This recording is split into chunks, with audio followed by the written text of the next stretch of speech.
All right. Welcome back to Battle Red. That is, today is Battle Red Friday, and we are Texans. That's H-Town Texans. It's the Houston Texans, and that's what we're here to talk about. Today, we're going to talk a little bit about what's next for the Texans. We don't have a coaching staff yet. I gave my 5 reasons yesterday, or 5 coaching lists yesterday, and today we're gonna kind of just talk about how I feel, what direction we should go in. Like I said, as far as my favorite pick for this coaching staff will be Robert Saleh, for culture building and passion for the game, understand the city. He's from here. He grew up here. He started back with Kyle Shanahan way back in, I want to say, 2003, 4 ish maybe, and he's pretty much worked his way up. He's went from assistant um, coaches to position coach to defensive coordinator. He's been in multiple Super Bowls, multiple playoffs, and this year, I want to say he really proved himself this year with all the injuries that San Francisco had. He still was able to keep that defense as a top 5 defense, and the players played for him. The players played for him. They love him. So today we will, excuse me, I'm up here just kind of watching what's going on the screen. But like I said, we're gonna talk about a little bit which direction we should go, in the future. Um, Cap space is minimal, right? Uh, I did a official rebuild on Madden. Um, the cap space on Madden doesn't project the same way it does in real life for people that don't know the difference. But because on Madden we have no cap space at all, right? In real life we do actually have some cap space and we're able to move around some pieces, but we got to make some hard decisions. And one of the big decisions that we will have to make is re-signing Will Fuller. Do we re-sign Will Fuller? Um, yes, we do. We do. Um, but I'm going off of me, right? I'm not going to say what Nick Casario is going to do because the track record says New England does not like to play receivers. They don't like to pay receivers, which is honest, right? So more than likely, Will Fuller be out the door. Um, I'll probably be expecting not Brandon Cooks, Randall Cobb to probably be out of the door. It's a big bad contract. We'll take a cap hit, but he's using a roster spot, and QT is better than him. Let's just be honest. He's better than him right now. Randall Cobb, good experience. He just he doesn't have that Green Bay it factor no more. He just doesn't have it. He's older. Um, so if it was me, Randall Cobb would go because we need the roster space. Take a cap hit, but I believe it will free up like around 2 million. Of course, we'll have to pay him his 10 million that he's owed this year, and then 10 million next year. Or you probably could work some deal out where you up front say, hey, I give you 15 to save it. You take that full cap hit this year with 15 million. Whatever the case be, right? Because we don't know the roster bonuses that he might have in his contract. And we don't need to be paying anybody else that's not gonna be here to help for, period.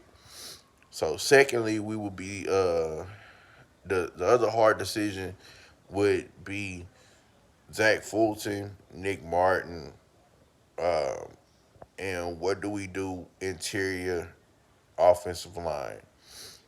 Um, from what I've been reading, Nick Martin will save us a pretty penny. I believe it's like 6 million, something like that. If we were to release him, it wouldn't be a cap hit. But at the same time, even though he's a highly paid center and he doesn't perform like that, his numbers are really not the issue. His numbers really don't hurt us as far as contract rise. Um, his his him and Deshaun's their energy together, that's something that you can't get from anybody. And those who have to have a good rapport, they have to be connected at the hip. And they do. They have a really good rapport. And Nick Martin, let's be honest, he's probably the leader of that offensive line group. Let's just be honest. And we need somebody like that to control that offensive line. A good offensive line coach would love Nick Martin because Nick Martin plays hard. Does he have the abilities like his brother Zach? No, he really doesn't. But if coached up right, he could be a top 15, top 10 center. He can. Maybe top 7. I mean, who's really just out there right now that has the agility that he has at center. I mean, you can name a couple, but you know who's really out there that we could bring in. We would be having to spend a draft pick, right? So, with that being said, I believe keeping Nick Martin around would be a good choice. On the other hand, Zach Fulton will be the one that I let go for a number of reasons. His time here is up. He's not good enough to be a pillar of an interior lineman for a mobile quarterback. He's just not. Um, I have no idea why Matt Sharpen wasn't playing more. I'm not in the locker room. I'm just like most of y'all. I can admit that though, but I know a lot of football. Zach Fulton, to me, didn't show what Matt Sharpen showed last year. And I just didn't understand why Matt didn't play more. Because Matt Max was making moves at his size that I haven't seen an offensive lineman do in our uniform since Ben Jones. I mean, let's be real. Like the guy was pulling, he was making those stretch blocks, he was picking up the right person. I don't know what happened. I don't know why they went away from him. Who knows? But he's still young. He's on a real rookie deal. And we need as many bodies on the offensive line right now. And like I said about just a few minutes ago about Nick Martin, get a good offensive line coach that can teach him, he will be fine. I believe he'll be fine. But Zach Fulton will have to go. Also, Titus Howard, Lambert Tunsil, they will be fine. A good offensive line coach will help them tremendously, especially Titus Howard. Titus Howard has all the abilities in the world uh, to be that big and that agile and that strong. That's a lot of talent, natural talent to work with. He just needs to understand the game. He needs to get into the film room. He needs to start watching these defense of ends and how they played him, how they Ford and all these Lawrence and all these defensive ends that he played this year, the Griffins, uh, the my boy from Cleveland, Miles Garrett. How did they play him? How did they rush him? You know, how did these smaller guys rush him like the Colts defensive lineman? How did these bigger guys rush him like Tennessee's defensive lineman? that a lot of people got up under him. The smaller people got up under him, and for him to be so strong and so big and so agile, it baffles a lot of people on how and why are you getting done like this? Because he doesn't have the technique. He's not being taught the proper technique. Um, a good offensive line coach will help that. Uh, so then we move on from the offensive line and the bulletin board, right? Running back. That's the biggest questions on offense, right? Like I said yesterday, receiver is not an issue. I don't believe we will re-sign Will Fuller because of money and because of how the track record for Nick Casario.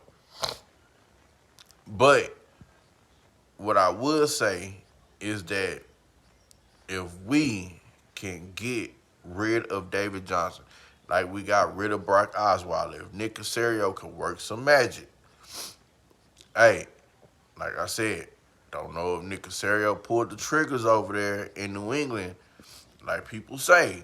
But if he has, and he's built rapport with some of these GMs and these personnel and vice presidents of football operations around the league, if he's able to make this one trade, like how we got rid of Brock Osweiler, we should be fine.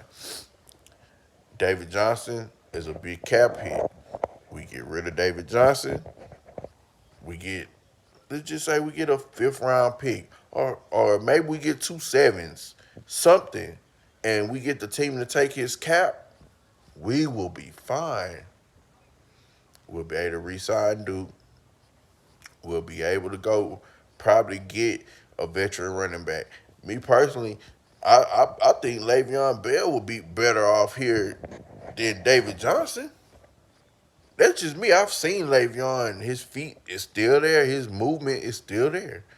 He just needs to get in shape. He's still not in football shape. He might have lost a step or two. He doesn't have that same first burst, that acceleration when he made that first little jump cut to be able to boom boom and be gone for like 7 yards in a blink of an eye. He might not have that, but he still can get you 4-5. Hey, and last time I checked, you only need 10 yards to get a first down. You average 3.5 yards a carry. You can run the ball 3 times and be 31. If you average 3.5, that's first down. So, math, do the math, simple math. A lot of the analysts want to talk about numbers. There's your number right there. Find you a running back, whether it's college, free agent, a running back that can average 3 yards a carry. That's all you need. Run the ball twice. That's 6 yards. Third and four. You're third and four. Your offense opens up tremendously. You have play action. You have draw. You have QB runs. You have wildcat. You can spread them out. You can move. You can run QT across the field. You have all these things that you can do on third and four, but you can't do that shit on third and 9. You run the draw, you not getting that first down. That's that Bill O'Brien stuff. Running draws on third and 9 instead of going for their throat. Right? So your offense opens up a lot more. That's why I would say, bring in the Le'Veon. If he doesn't re-sign Kansas City, bring in the Le'Veon. Why not? 1 year deal. He's been in a winning culture. I'm pretty sure Deshaun would love to have Le'Veon. Bring him. Maybe bring you another veteran. Receiver, somebody for a lower price. Then we go to tight end, right? This is where I say Spend the money. Spend the money. I love Jordan Akins.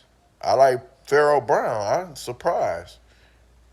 Kyle Water Polo wearing surprised me. Like I said yesterday, I see why Bill O'Brien kept him on practice squad and kept him hiding because if other teams would have saw the potential what he has, they would have signed him. I see why he kept him off the field. The guy has talent. He can run routes. He's a mixed match nightmare. He's 6'5", 260. He can go get it. He's faster than Darren Fells. He's not as athletic as Jordan Akins, but he runs better routes than Jordan Akins. He can't block like Jordan Akins, but at the same time, he's younger. He he can mentally grab the game by the time he's Jordan Akins' age, he could be somebody. Listen, Travis Kelsey wasn't Travis Kelsey coming out of college. Jimmy Graham wasn't Jimmy Graham.